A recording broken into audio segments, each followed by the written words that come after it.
Hello and welcome to Unsourced Wall. My name is Elvis, and as always, I'm your host. Alright, this is going to be a really short one because I didn't read anything this week. I've been really busy and, well, only have a couple of thoughts on one thing and just an announcement. So let's just see how far this goes. Alright, first off, let's head on to, I think, the only really kind of big news this week, which is that we have Gamma Flight announced. It's going to be a spin-off from the Immortal Hulk, and it's going to be concerning, well, the Gamma Flight team, led by Puck that we've been seeing in Immortal Hulk from, I think, the third arc onwards, and it looks like it could be interesting.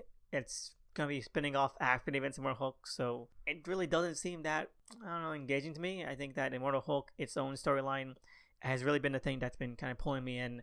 And seeing a spin-off like this, in this kind of way, isn't really that enticing. That said, if Madman, the leader's brother, turns out to be the main villain or something, or a myth-arc villain, count me in. I think he's been teased way too often to not, show up properly. And I think he'd be a really great villain for Gamma Flight, because it's about a kind of cast-off that fits perfectly there. So fingers crossed. And again, I didn't read anything this week, but I did watch something. I watched the Snyder Cut.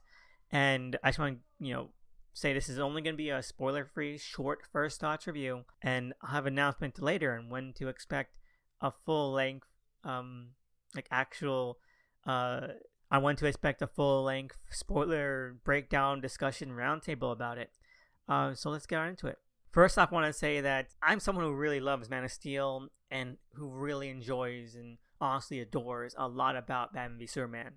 You can probably expect from the 1 hour and a half long podcast kind of discussion I do with it, I did on those movies with my good friend Rolver Queen. I think those movies are amazing. I think that they're some of the best superhero movies of all time. Not the best. I think there are a lot of other movies that kind of outclass them, but they're up there. And they're really interesting and really engaging, and they're really impactful movies. The Snyder Cut isn't as good as either of them. It's not. I'm gonna get out of there. Man of Steel and Batman v Superman are on another level entirely to the Snyder Cut. They're probably 2 or 3 levels above it. But the Snyder Cut overall kind of gets really close to being as interesting and as engaging to watch of those. The biggest thing that's weighing it down and keeping it from reaching those levels is that the first hour, or at least the first episode, the first 2 parts, as Snyder put it, are really fatty, meandering, embarrassing, and it's almost Sucker Punch-esque in how much it neglects efficient, impactful storytelling and filmmaking in order to prioritize spectacle. If you've seen Sucker Punch, you know what I'm talking about, where it kind of unnaturally elongates or edits around and into in order to get certain beats that only make sense because of the visual spectacle of things. It's not doing it for any kind of storytelling or dramatic narrative purpose, but just because this song is 2 minutes long, so we have to make sure this scene lasts 2 minutes. That kind of bullshit. And it's unbearable. It gets so fucking unbearable. That said, the next 3 episodes, the next 3 hours are really fantastic. They're an overall insanely entertaining experience. They don't capture much of the same complexity or nuance of Man of Steel or even BVS, but they have a lot of the same spirit and heart, and that carries most of the weight.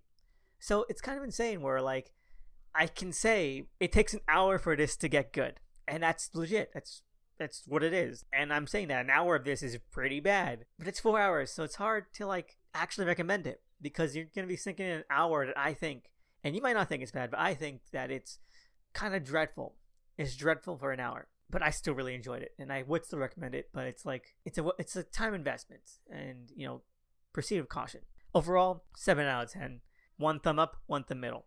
I wouldn't want a sequel, though, because this is a movie that came out with very heavy restrictions and kind of mandates on the type of story that was going to be by WB and by his co-writers and by producers. And I've read Snyder's original, unfiltered ideas for Just League 2 and 3, and they were awful. They were really awful. And he's still proud of those ideas. He put them on a fucking shirt that he sells. I can't trust anyone to be unfiltered, because that's what his fans would want. That's what HBO Max would kind of give him the leeway to be, unfiltered. And I can't trust anyone who thought those ideas were good to make anything good after that. I think this is kind of a fluke. Not really a fluke. He's still a capable and interesting director. But storytelling, I don't trust it. So if this is a one-off, then I'm glad it's a one-off, because I really enjoyed it. And I hope people who do watch it, can weather the hour that it takes to get there. But, fingers crossed. And I want to say my announcement is that I am having another discussion roundtable about the Snyder Cut to follow up my old a collab with Oliver Queen, the Man of Steel and BVS roundtable. Hopefully recording in about a week and releasing not soon later than that. So fingers crossed, it's going to be really fun. And that's where we're going to get really into the plot, into the characters, into the writing.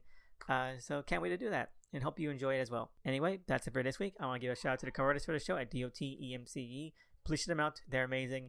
And give them all the love that you can because they're honestly insanely good.